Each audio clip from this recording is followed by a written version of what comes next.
역함수에 대해서 알아봅시다. 역함수는 함수의 방향을 바꾼다는 뜻인데,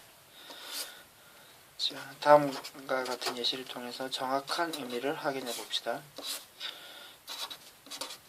만약에 f라는 함수가 a가 연결되고 b와 c, 3과 b와 연결된다고 생각해 봅시다. 그렇다면 이런 경우에 f의 역함수는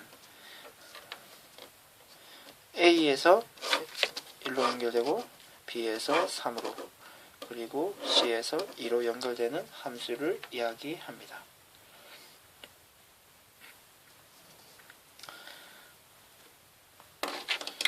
그러면 함수가 되기 위해서는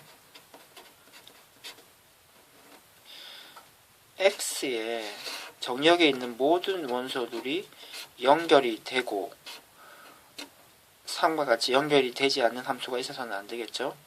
연결이 되고 하나의 함수가 두 개의 공역에 있는 함수와 연결이 되면 함수가 성립하지 않게 됩니다. 만약에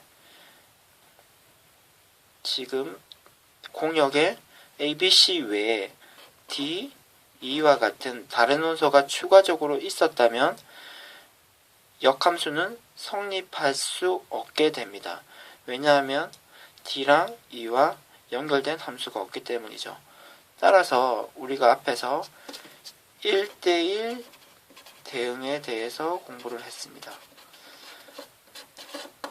이 1대1 대응이 성립하는 함수만이 역함수가 존재하게 되는 것입니다. 그러면은 우리는 이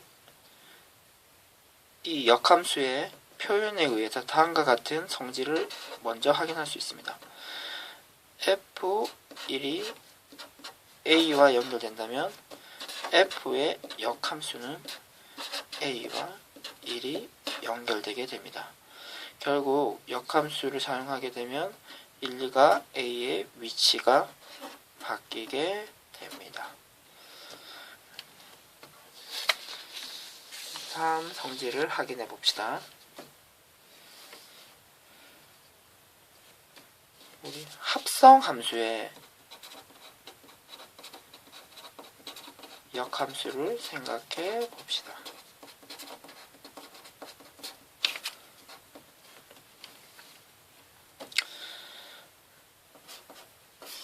정역의 x가 함수 f에 의해서 y에 연결되고 함수 g에 의해서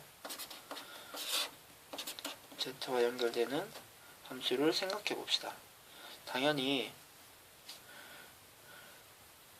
f의 역함수는 y와 x가 연결되는 것, g의 역함수는 z와 y가 연결되는 것을 뜻하겠죠. 그러면은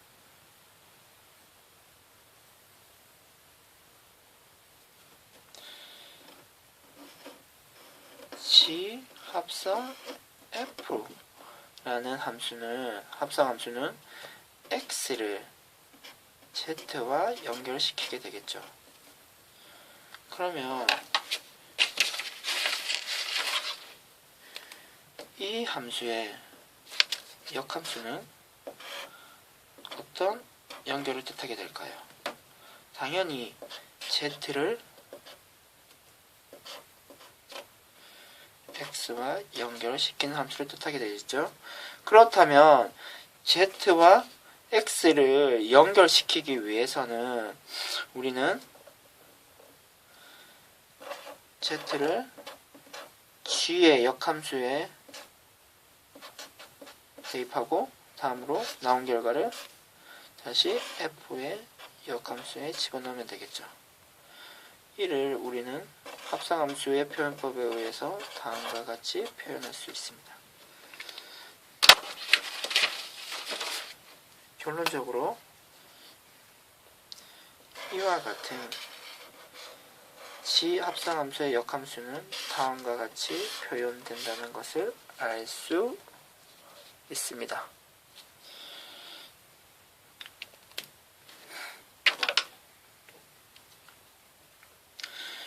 결론적으로 G 합성 F의 역함수는 F의 역함수 그리고 G 역함수 다음과 같이 표현이 가능합니다.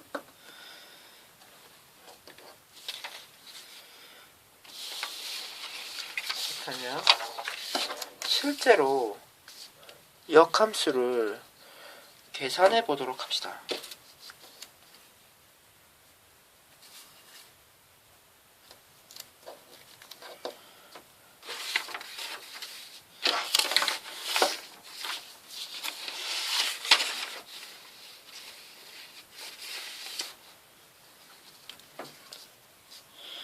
만약에 다음과 같은 함수가 있다고 했을 때 역함수는 아까 전에 그림에서 확인했듯이 이렇게 연결되는 함수를 이렇게 연결하는 것이죠. 따라서 xy가 바뀌는 것이 역함수라고 할 수 있는데요.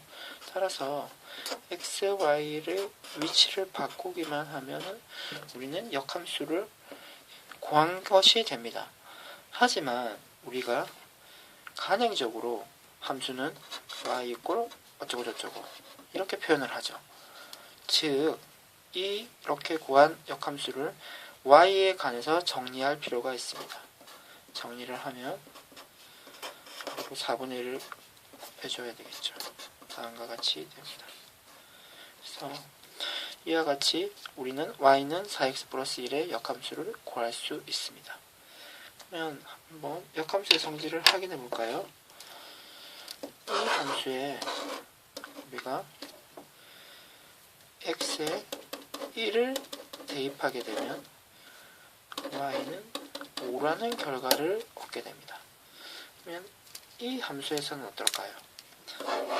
만약에 x에 5를 대입하게 되면 그 결과는 어떻게 될까요? 계산을 해보지 않더라도 1이라는 사실을 알 수 있겠죠. 실제로 대입을 해서 계산을 하면 1이라는 숫자를 확인할 수 있습니다. 그리고 역함수를 구하는 것과 관련해서 다음의 예시를 하나 더 확인해 봅시다.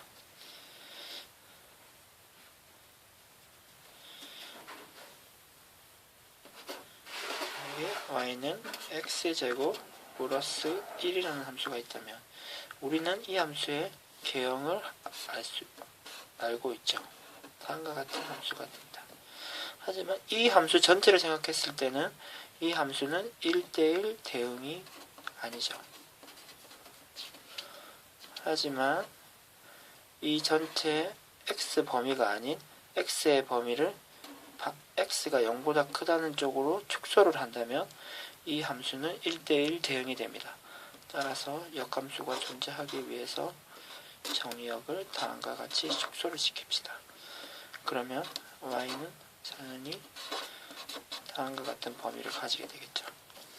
그러면 이 함수의 역함수를 구하면 일단 아까와 같이 x와 y의 위치를 바꿉니다. 다음으로 y에 관해서 정리를 하면 우리는 역함수를 구할 수 있겠죠. 여기서 한 가지 주의해야 할 점이 나타나게 됩니다. 처음에 정의역과 공역은 당연히 역함수의 성질에 의해서 다음과 같이 바뀌게 되겠죠. 한 가지 재미있는 사실이 이 범위가 되면 이 제곱근 안, 루트 안에 있는 숫자가 0보다 크다는 사실을 확인할 수 있죠.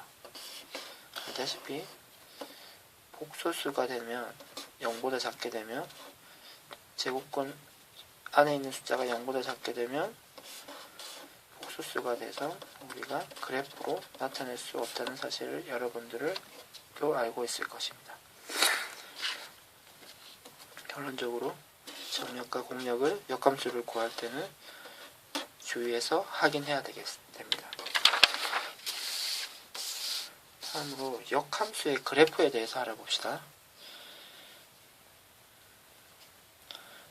만약에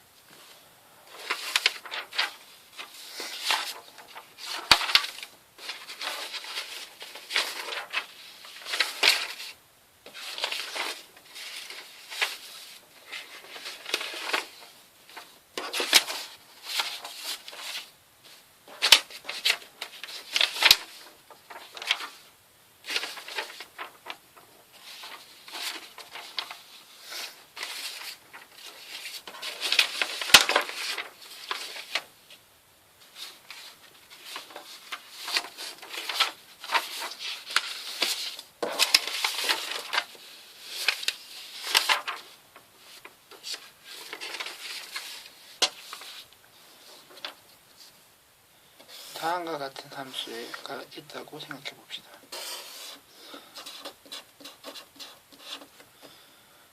그러면 우리가 알다시피 이 함수의 역함수를 구하기 위해서는 x, y의 위치를 바꾸면 됐죠. x, y의 위치를 바꾸는 것이 우리가 역함수를 배우기 전에 공부한 적이 있습니다. 도형의 이동 단원에서 x, y의 위치를 바꾸는 경우가 있었는데요. x, y 대칭인 함수를 그리는 경우에 x, y의 위치를 바꾸었었죠. 따라서 우리는 이 함수의 역함수를 빠르게 그릴 수 있습니다. y = x라는 그래프를 생각했을 때 이 함수를 y = x에 대해서 대칭을 시킨다면 이와 같은 형태가 되겠죠. 그리고 이 그래프가 f의 역함수가 되는 것입니다. 따라서 중요한 성질이 하나 나오는데요. fx와 역함수의 교점을 찾는 경우에 굳이 역함수를 찾을 필요가 없이 fx와 y = x의 교점을 찾아도 그 결과는 같게 됩니다. 마지막으로 우함수와 기함수에 대해서 알아봅시다. 우함수는 y축 대칭인 함수를 뜻합니다. 기함수는 원점 대칭인 함수를 뜻합니다. y축은 선이죠. 따라서 우함수의 대표적인 함수가 y = x제곱인데요. 다음과 같은 형태를 띠는 것을 알고 있고 y축을 접었을 때 완전히 포개해지므로 y축 대칭인 함수이고 y = fx는 우함수라고 할 수 있습니다.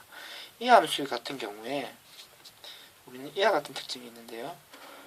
a를 함수에 집어넣어서 나온 함수값과 -a를 집어넣어서 나오는 함수값이 당연히 y축 대칭이기 때문에 일치하게 됩니다. 따라서 우리는 이런 표현을 사용할 수 있죠. 는 함수값이 같게 됩니다. 일반화해서 표현한다면 y = x는 f = x와 같게 됩니다. 원점 대칭은 y = x가 대표적인 예시가 되는데요. 다음과 같이 원점을 중심으로 점들이 모두 대칭을 이루게 되죠. 그러면 함수 같은 경우에는 원점 대칭인 경우에 기함수는 a를 집어넣어서 얻은 함수값과 -a를 집어넣어서 얻은 함수값이 그림에서 보는 것과 같이 마이너스 차이를 보게 됩니다. 따라서 마이너스를 붙이면 fa와 값이 같아지겠죠. 정리해서 x를 사용하고 정리해서 적으면 f-x는 -fx라고 할 수 있죠. 이 두 식은 우함수와 기함수를 나타내고 확인하고 많이 사용되는 식이므로 꼭 알아두어야 합니다.